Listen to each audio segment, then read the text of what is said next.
Well, at this point, I think it's fair to say that the atmosphere in the Tarkov community right now is turbulent at best, and I actually started noticing a pretty serious vibe change while playing and streaming the game. There's a lot of people jumping over to a new hot game in the genre called the Cycle Frontier, and whenever there's a new game out there, people love to compare what's so much fun and fresh about the new game while also shitting on what's bad about their old game. And this feeling gamers have lasts a few weeks before the new hot game becomes the inevitable target of criticism from its once beloved player base. And we're currently seeing that unfold with the New World community and their discovery of a magnitude of endgame bugs, especially with the PvP content.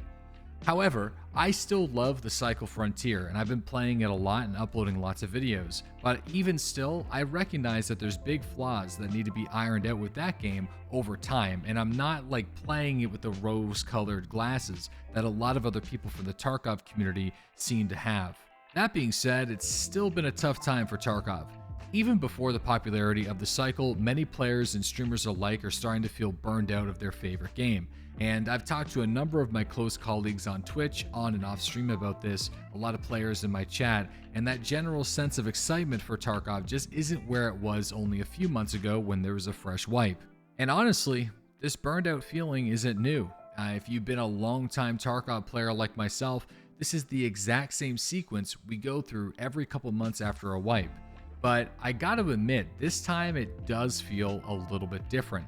The level of animosity, negativity, and exhaustion that I'm sensing is far more than normal, and if I'm going to be completely honest, I'm starting to feel that as well.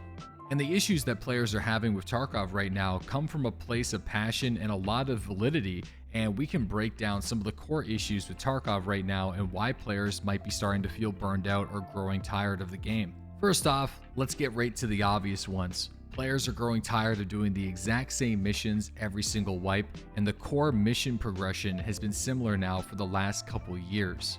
We do have some good news with the operational missions that you can collect and complete each day, but these tasks don't actually contribute to the reputation level of your traders. And I know I'm going to be seeing this in the comments, so let me just talk about it right now. Yes, we all know Tarkov is in development. These tasks are currently in the game. They're not supposed to be the main quests that players undertake, but they're side quests to help players level traders, grant rewards, and give people experience.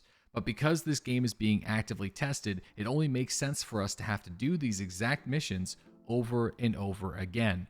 But despite this being an undisputable fact, the problem remains. People are just getting tired of doing them. Second, cheating is at an all-time high. I've been playing Tarkov since 2017, and sadly I've never seen blatant cheating worse than it is right now. And this is certainly having a negative effect on the community as a whole. And in the past, Tarkov has definitely had its problems with cheaters, but that seems to be directly related to the RMT farmers on labs and less about the other maps of play. Now we're experiencing a new breed of blatant cheaters that seem to be infecting all types of maps and styles of play. These are cheaters that are just there to grief, not just farming loot to sell in the illegal markets. Now, Tarkov is certainly not unique in this case because many other online games are having similar issues. For as long as people are willing to buy the cheats, people are going to be writing them. And you'd have to be extremely naive to not believe the developers are aware that this is having a negative impact on the community. So I really hope they can work together with BattlEye to help squash more of the blatant script kiddies. But even with the best anti-cheat software in the world, there's still going to be people that squeeze through the cracks. But it's always reassuring to see that people are actually getting banned from the game, breaking the rules. But as of late, it just seems like so many people are fucking around without much lashback.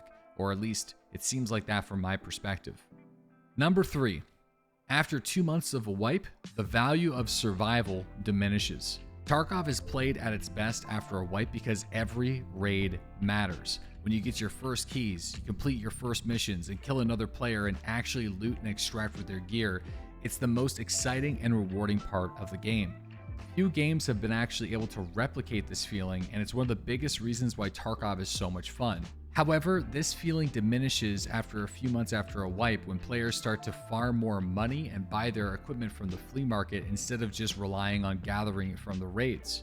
It changes the game from surviving with what you have to farming and getting the best loot that you can buy.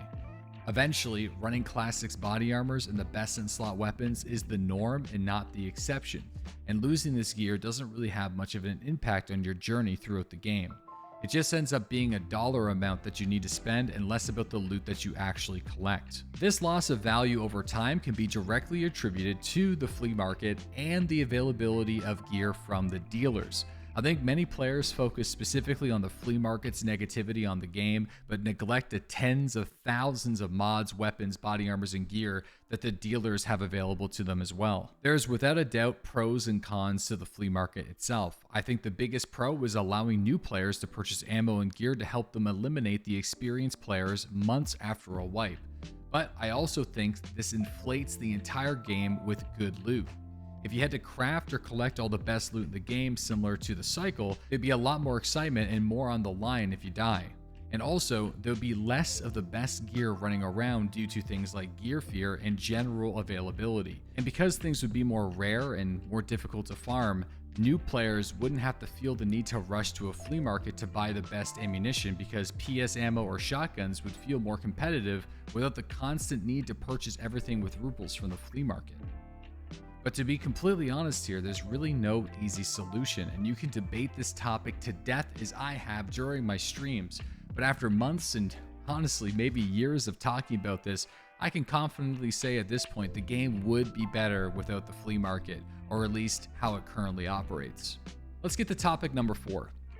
The lack of Endgame. And this topic gets brought up by a lot of streamers during podcasts with the developers, and it also ties into my last section a little bit.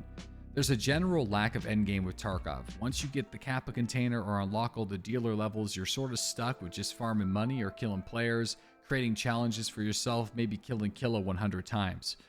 Since I personally like hunting players as a solo and getting creative with my weapon choices, I can outlast typical players and streamers' level of enjoyment, I think. But that being said though, the problem still remains. Tarkov needs like a prestige system of some sort that allows players to leave the game, return at level 1 for unique rewards. These rewards could be a new trader, dog tag, secure container, or many more interesting ideas that wouldn't be too difficult to implement. New missions could even be similar to the brand new operational missions available to players right now. Let's get to topic number 5. People are getting impatient. It's been 2 years since a brand new map has been added to Escape for Tarkov, and although I'm a fan of the map expansions that have been added since Reserve, it's also not the same feeling as loading into a new environment for the first time. It also seems like as the features in Tarkov get more complex, the time between new content increases. Features like the main story, connected environment, arena mode, and the final maps before DLC have been in the pipeline for some time now, and the fans are starting to ask the question, will Tarkov actually make it? We as fans can only hope and continue to be patient, but I'd be lying to say if I wasn't worried. I've invested years of my life into this gaming community, and I've also been a longtime superfan. I'm a believer in Nikita's vision for the game and awaiting the final product anxiously. But at the same time, I'm also a believer that the current way Tarkov is being played is not what Nikita initially intended for Tarkov to be at this point. Maybe this has been molded by the popularity of the title throughout the years, or simply being met with development challenges that delayed the progress or shifted the game's vision entirely. But either way, people just want the final product, and as time goes on, more fans are drifting away. At the end of the day, I'm always going to be a fan of Escape from Tarkov. This game has literally changed my life and has opened up so many doors and opportunities for me.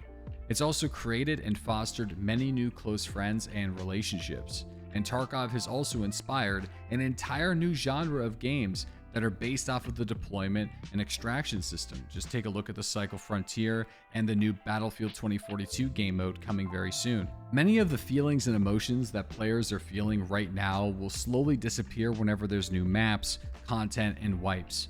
People get really excited and reminded on how great Tarkov can be, but without the resolution of the core problems I discussed in today's videos, players will slowly return to the animosity, negativity, and the impatience between each wipe. At this point, it's not new and it's always expected. My worry is each time we reach this point, we're going to lose more and more fans along the way, and that just sucks to see. I really want this game to succeed and become what it was initially envisioned to be, but as the years go on, it's clear that the goal will be harder for Battlestate games to attain. Well, that sums up my video on some of the problems with Tarkov. As always, I'm eager to hear what you guys have to say in the comment section below. And if you'd like to watch my live stream, I'm live Monday through Friday starting at 7 a.m. Eastern Standard Time on Twitch. A link to that will be included in the description box below. And I will catch you guys in the next one.